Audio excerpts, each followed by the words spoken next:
Good evening, everybody. Welcome to this week's Monday Zen and Zazen class. Today I will get back to Suzuki Shunryu Roshi's Zen Mind, Beginner's Mind. And in 3 weeks I'm gonna start to Germany, travel to Switzerland and Germany. So this week, then next week and the week after that, in 2 weeks, will be the last classes this summer, and I'm gonna be back in October. But before I talk about Zen Mind, Beginner's Mind, as always, let's sit together for 30 minutes.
So thank you for joining everybody. Today I want to continue with my talk on Zen mind, beginner's mind.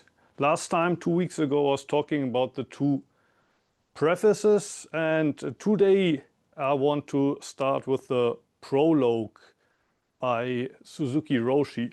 It's quite short, so I would like to read the complete text. I think we will have the time to look at the whole text today. This is the prologue. It starts with a quite famous quote. Beginner's mind. In the beginner's mind, there are many possibilities, but in the experts, there are few. So I think I talked about this already 2 weeks ago. Beginner's mind is the mind of a small child that just discovers the world. Everything he or she sees is new, and this child is curious. While if you start to know things, you become an expert at things. You become an expert at life. Every day you take the same train to work. You do your 8 hours of work. You take the train back. You know where to buy things. Nothing is new anymore. And probably also the days get shorter because of this, because you don't discover things anymore. And maybe it's the same with your Zen practice. With time you get better, you get used to it. It's not so painful anymore. You can sit in half lotus, you can sit in full lotus. You get all that talk about Dogen and the Shobo Genzo, and maybe you have solved a couple of koans, but this wonder, the freshness, the newness in the beginning gets lost.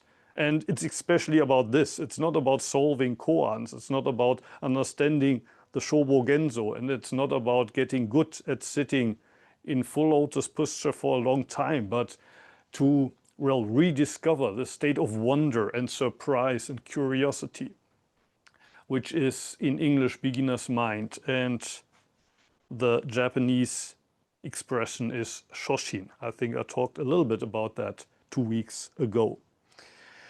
People say that practicing Zen is difficult, but there is a misunderstanding as to why.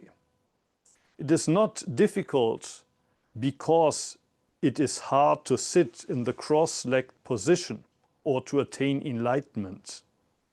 It is difficult because it is hard to keep our mind pure and our practice pure in its fundamental sense. So here he talks about a pure mind and pure practice. I think he means the same as beginner's mind, a beginner's practice, when each step is like your first step.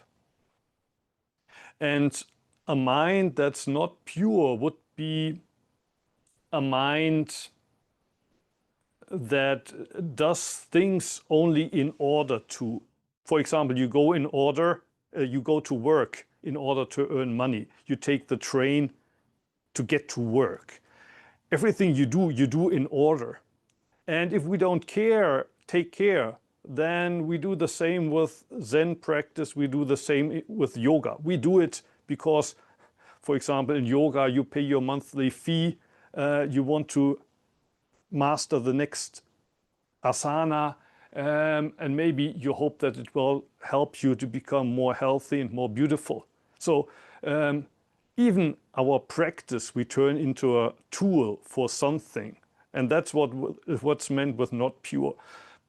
Pure is when, just like a child, you just do it for the sake of doing it.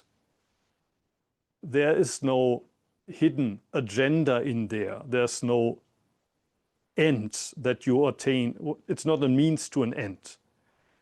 And if it becomes a means to an end, then that's not pure practice anymore. I think that's what he means here with purity of mind and practice.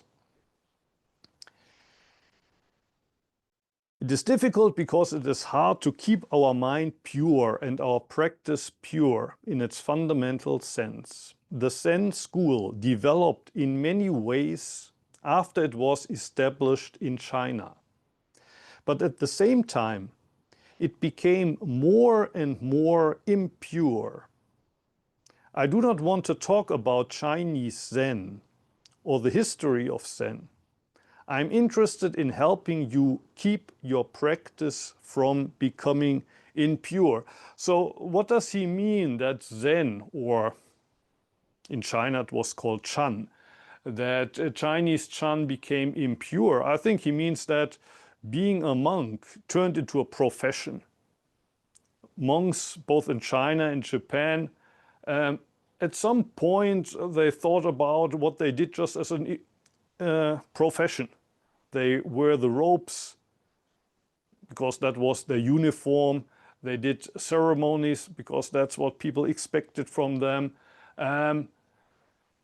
They lived monk's life because, well, that was for them at one point the easiest way to secure 2 or 3 warm meals a day.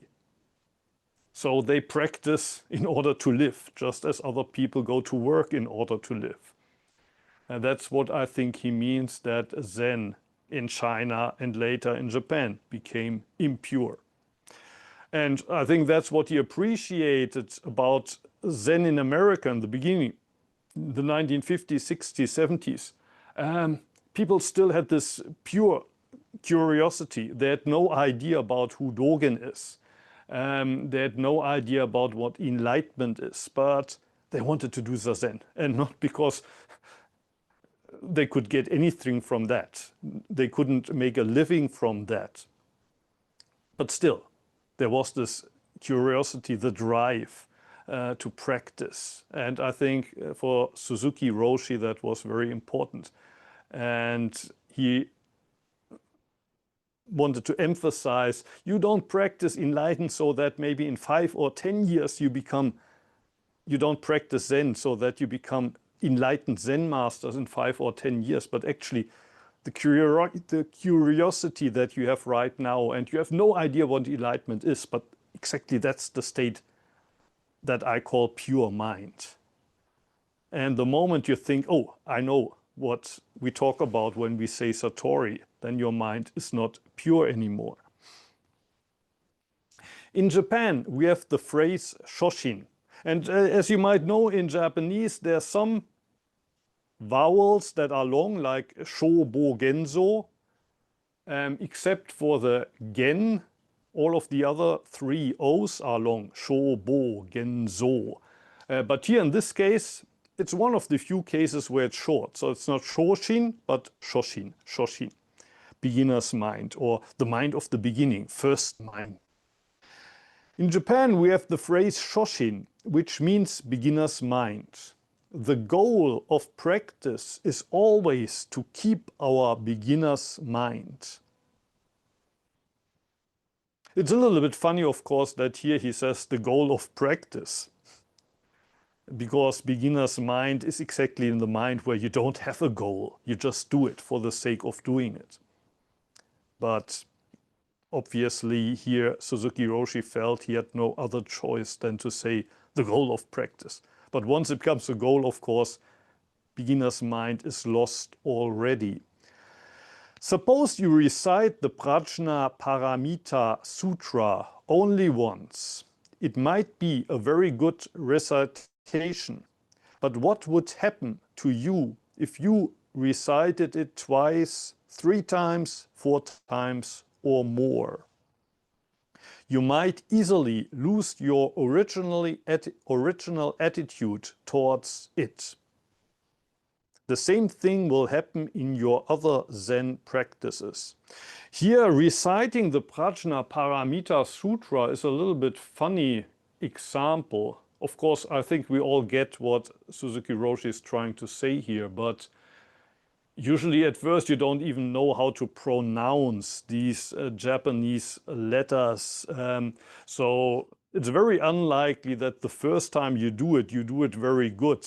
And then it gets less good. In the first, it's like singing a song when you don't know the notes and anything, or playing an instrument. It's very unlikely that the first time you play the guitar or the piano, you do it very well, but then the second time, the third time, it gets worse. But what he means is what I already said. The first time you have no idea how to do it, but you're curious, you're completely open, and you're to a certain degree enthusiastic about trying to do it better. But then the second, third, fourth time, the better you get, the more you lose your curiosity and enthusiasm. That's, I think, the point he's trying to make here. For a while, you will keep your beginner's mind, but if you continue to practice 1, 2, 3 years or more, although you may improve some, you are liable to lose the limitless meaning of original mind. So here he's not talking about pure mind or beginner's mind, but the limitless meaning of original mind. Sometimes when I read the English of these books, it helps me to guess what he's trying to say in Japanese, what Japanese phrase he might have in his mind when he's using these English words. In this case, it might be muryoshin, which is, well, basically limitless mind, unlimited mind. A mind that cannot be measured or grasped, fathomed. And in Japanese, in Zen, sometimes you use the phrase mu-shin. Mu means no, nothing. And shin is the mind. And a lot of people have the idea that mushin means, well, no mind. A mind that has completely disappeared, or maybe the mind is there, but it's completely empty. And actually, I think that's a mistaken view. The mu of mushin means, well, what he calls here limitless. It's open in all directions. Just as in my case, my name is Muho, which means literally no direction, but basically means open in all directions, like the sky, open in all directions, 360 degrees. And Mu-shin, no mind or empty mind, doesn't mean empty mind, but it means a mind that's limitless, open mind, a free mind, or beginner's mind, pure mind. For Zen students, the most important thing is not to be dualistic. Our original mind includes everything within itself. It is always rich and sufficient within itself. You should not lose your self-sufficient state of mind. This does not mean a closed mind, but actually an empty mind and a ready mind. For my feeling, a little bit strangely, rather than saying this doesn't mean a closed mind, but actually an open mind, which would sound more natural to me and avoid this misunderstanding of the empty mind that's completely void. For some reason here he chooses empty mind and a ready mind, a mind that's ready, which is also an interesting way, a good way of putting it. The mind that's always ready for a new start. If your mind is empty, it is always ready for anything. And again, I would say if it's open, then it's ready for anything. It is open to everything. Here he uses the word open. In the beginner's mind, there are many possibilities. In the expert's mind, there are few. That's the famous quote that we found at the start of this prologue. I'm not quite sure if we can finish everything today, but let me just continue for a little bit more. If you discriminate too much, you limit yourself. Interesting that he doesn't say here if you discriminate, but he adds too much. So to live, of course, we need to discriminate. Actually, Suzuki Roshi is discriminating here when he says, beginner's mind, there are many possibilities. In the expert mind, there are few. He's already making a discrimination between beginner's mind and expert mind. He's discriminating between a pure mind and a mind that's not pure. So if we try to make no discrimination at all, we couldn't talk. The moment we open our mouth and say something, there is already a certain amount of discrimination there. But the point is not to discriminate too much. At one point, you have to stop discriminating. If you discriminate too much, you limit yourself. If you are too demanding or too greedy, your mind is not rich and self-sufficient. If we lose our original self-sufficient mind, we will lose all precepts. Here he's mentioning the precepts, which is interesting because in Buddhism the precepts are very important, but it comes kind of out of the blue. How are the precepts connected to beginner's mind? Especially in the original old Buddhism, which today we call Theravada Buddhism, the precepts are very important, and I think monks have around 250 precepts. Nuns used to have almost double than that. And I think the veteran monks, they know all of these 250 precepts by heart. So if you think of precepts as these kinds of precepts, it's more kind of, at least to me, connected to expert mind. The experts know exactly the precepts and they can keep to the precepts, while the beginners probably can't even remember all of these precepts. So it's strange that here he talks about when you lose original self-sufficient mind. So if you lose your beginner's mind, you will lose all precepts. What does he mean with that? Let me continue to read a little bit. When your mind becomes demanding, when you long for something, you will end up violating your own precepts, not to tell lies, not to steal, not to kill, not to be immoral, and so forth. If you keep your original mind, the precepts will keep themselves. I think the point he's trying to make here is, why do we break the precepts? Because we think dualistic. We make a distinction between me and you, ourselves and the world outside. And not only make a distinction, but I say, I am more important than you. So I take something from you, I will lie to you, and if it comes hard on hard, so to speak, I might even kill a person to survive myself. And before we make this distinction, sorry for the noise in the back, before we make this distinction, there's no need to break the precepts. Actually, he's talking here about the original state where we don't even have taken any precepts. We haven't committed to any precepts.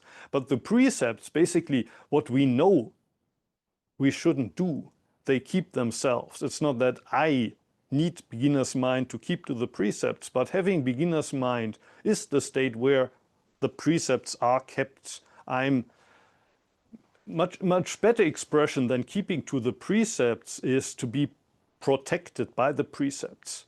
Beginner's mind is the mind that's protected by the precepts. There's no need to lie or steal or kill. That's beginner's mind. In the beginner's mind, there's no thought, I have attained something.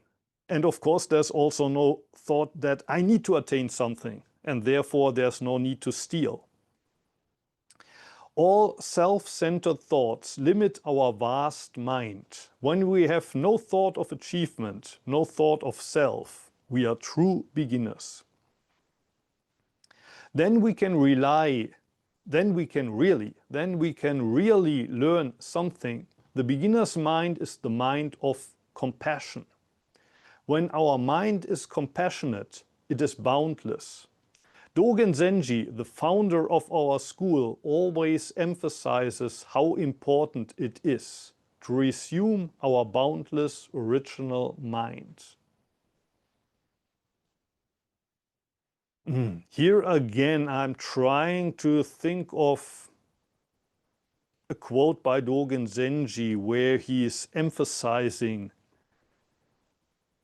resuming our boundless original mind. I'm sure that Suzuki Roshi had a certain quote in mind, but I can't really come up with it here. Our own boundless original mind. I don't know if he was thinking of maybe Hishiryo in the Fukan Zazengi, the state that's beyond thinking. That's possible. Maybe you're thinking of something else. Then we are always true to ourselves, in sympathy with all beings, and can actually practice. So the most difficult thing is always to keep your beginner's mind. There's no need to have a deep understanding of Zen. Even though you read much Zen literature, you must read each sentence with a fresh mind. You should not say, I know what Zen is, or I have attained enlightenment. This is also the real secret of the arts. Always be a beginner. Be very, very careful about this point. If you start to practice Zazen, you will begin to appreciate your beginner's mind. It is the secret of Zen practice. Okay, took a little bit longer than I expected, but that was the prologue. In beginner's mind, there are many possibilities. In the expert mind, there are few. And maybe a little bit surprisingly, Suzuki Roshi connects that to the precepts and then also to compassion. If there's no distinction, there's no dualistic distinction between you and the world, then naturally you can live your life in a compassionate way. Okay, thank you for listening, and if you have questions, things that you would like to share, as always, you're very welcome to do so. Andre, please. Yes, there came this question, like how can you live in a beginner's mind after like studying Zen for such a long time, so intense in anti-G, and like how can a Zen master be in the beginner's mind? Is this how you do it? Because you are an expert, of course, in a way. How do you do it? I mean, remind yourself that each single day is the first day of this kind. So today is July 7th, 2025, but you never experienced this day before. Maybe in my case, I'm 57. I had 50 times where I experienced July 7th, but it was never this day. It's my first summer where I'm 57. And next year, if I'm still alive, there's going to be another summer, but then I'm 58. It's my first summer at age 58. It's going to be my first autumn at age 57. And even if you drink the same cup of coffee every morning, it's never the same cup of coffee. The taste of that coffee that you drink that morning, you taste for the very first time. If you go to the toilet and take your pee, as always, that pee you take for the very first time. Just like a small infant that has learned just to pee. It's just that you You think you know what it means to take a pee, or you already think you know that coffee because it's the same coffee that you drink every morning. But that moment you forget the taste, and the whole day loses its taste. So remind yourself that each single day is the first day of its kind. You never experienced, you never lived this day before. You never had this July 7th, 2025, and you won't have it again. Tomorrow, July 8th, you can never return to this day. And the same is, of course, true for Zazen. Even if you participate in this Monday class every week, it's never the same 30 minutes. It's always the first 30 minutes of your life and the last of its kind, even if you have practiced for so many years. And of course, that's easy to forget. And you think, oh, now I've done my 1000th time of Zazen. I've practiced Zen for 2000 hours, 3000 hours. In Antaiji, we practiced 1800 hours a year. So after 5 years, you all have almost at 10,000. And if you're there for over a decade now, I've got 20,000 hours of Zazen. But that's not the point. The point is that you practice each hour is new. It's your first hour. And in a way, that's completely, I think, logical. But it's easy to forget that each day is new and fresh, the first and the last of its kind. And that's the way to preserve or to return to beginner's mind, I would say. Thank you for reminding. Mm. So I will never read a critic on a book where you write, "Oh, there's nothing new but interesting stuff." Mm, mm. I read lately in a critic on on on your latest book. Somebody wrote, "Oh, very interesting thoughts, but nothing really new." I had to smile. Yeah, yeah.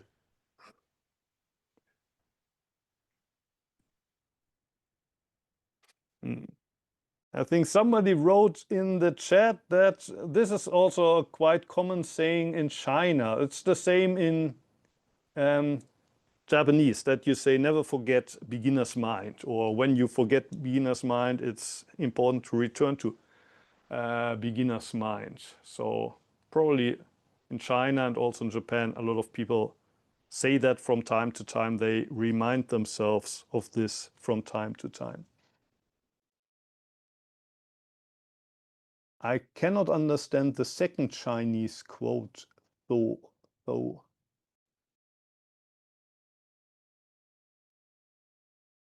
嗯 轩老师 But 翻译一下，轩老师。She said, never forget where, why you start and I see. and how you started. Okay, very good. Yeah, yeah.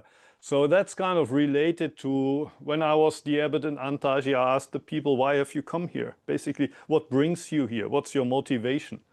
And even if you don't know why you came, if you don't know exactly what brought you to Antaiji, there is something that brings you there, and you don't know why you're here, but you are here and everything is fresh. So, yeah.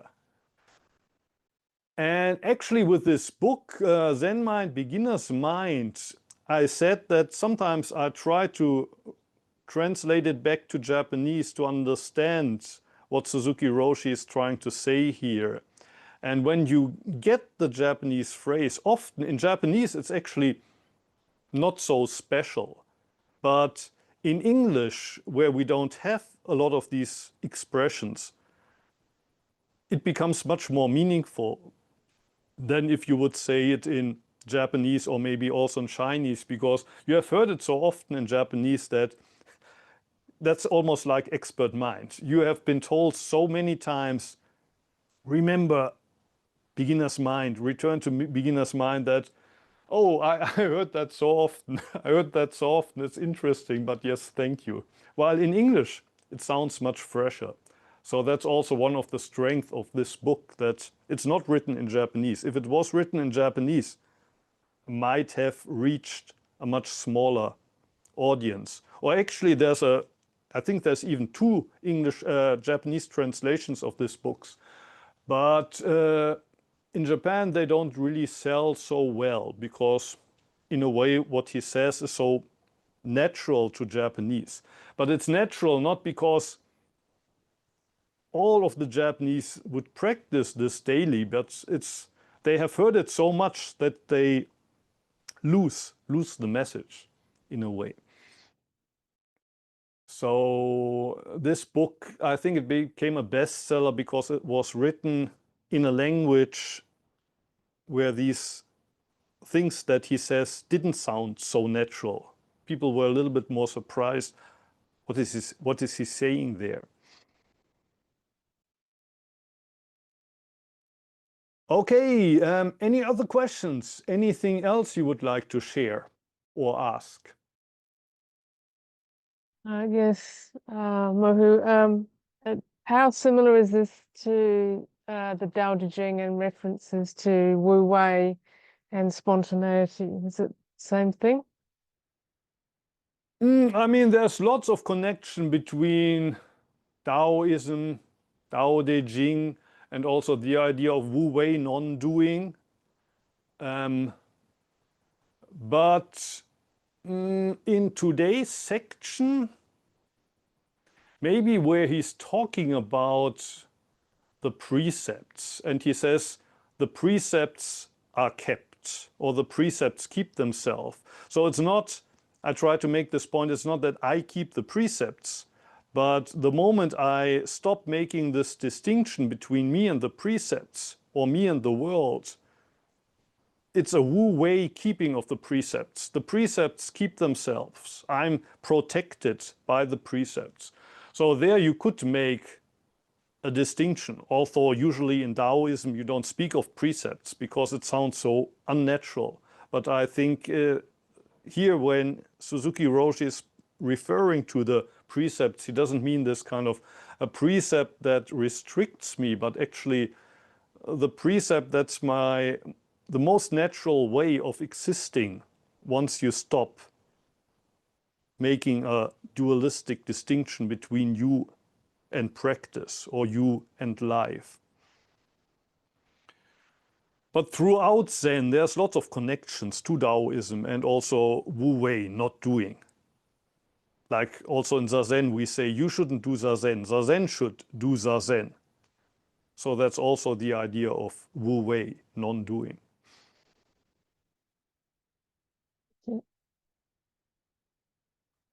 Anything else that you would like to ask or share?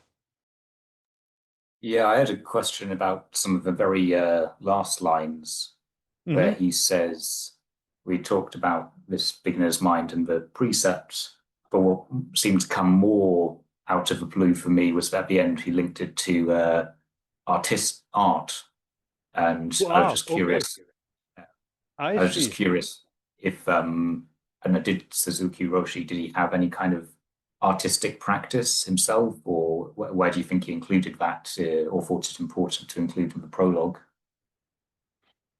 I'm not sure. I mean, I think these talks are based on talks he gave in a small Zen group, not in San Francisco Zen Center, but somewhere else.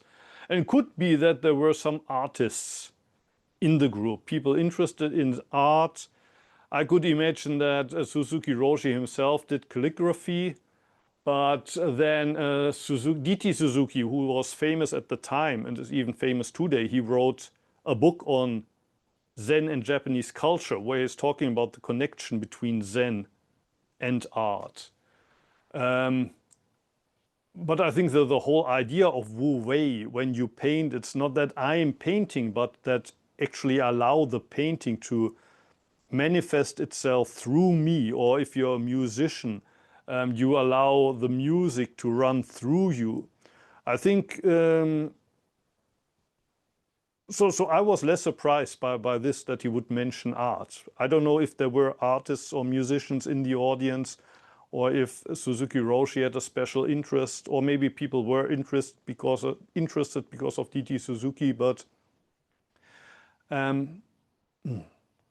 I I think it's this kind of process of creation. And when you create something, you write something, like a poem, for example, also often you have well, people would, in the West, we would speak of inspiration. It was an inspiration. It's not that you think up the poem, but sometimes things just come to you, a poem or a song or something.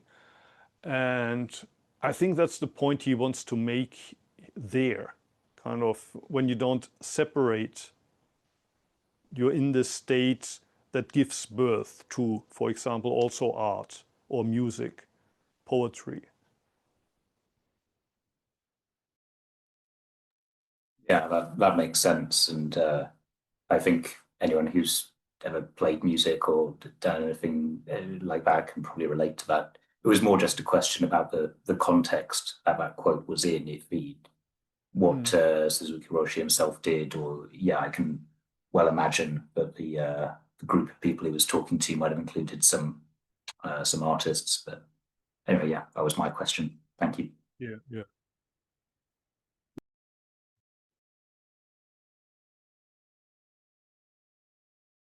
Yeah, I could imagine that it was more the audience. Like when I first came to Japan and I had read all these books by D.T. Suzuki, I thought that the monks in Antaiji would also practice calligraphy and maybe archery and all the stuff that I read about, that it was so connected to Zen. And I was surprised. I come to Antaiji and they say, what are you talking about? We do Zen here and we tend to the rice field, the vegetable fields. We have no time for archery or playing the shakuhachi flute and stuff like that.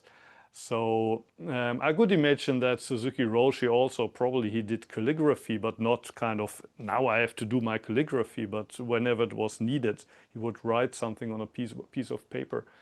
But I have the impression that mostly in Soto, you don't say, I'm a Zen monk and now I also do Zen art. But basically, you do your daily life, and out of this, when it's necessary, would also spring some kind of art creation, some creative art. But I could imagine that it was more the audience, and in California there are some poets, some musicians that were interested and maybe had the idea that Zen might help them being more creative.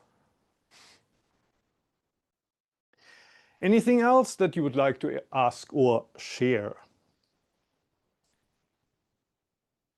If not, we're already a little bit over time, 10 minutes past 9 here in Japan. So in a week, I will be back and talk about this book here, To You by Kodo Sawaki. And then in 2 weeks would be the last session this summer. And in 2 weeks, I talk about Zen Mind, Beginner's Mind, first chapter. So thank you everybody for joining. Thank you to Xuan-san for hosting us, and hoping to see you again next week. See you. Bye.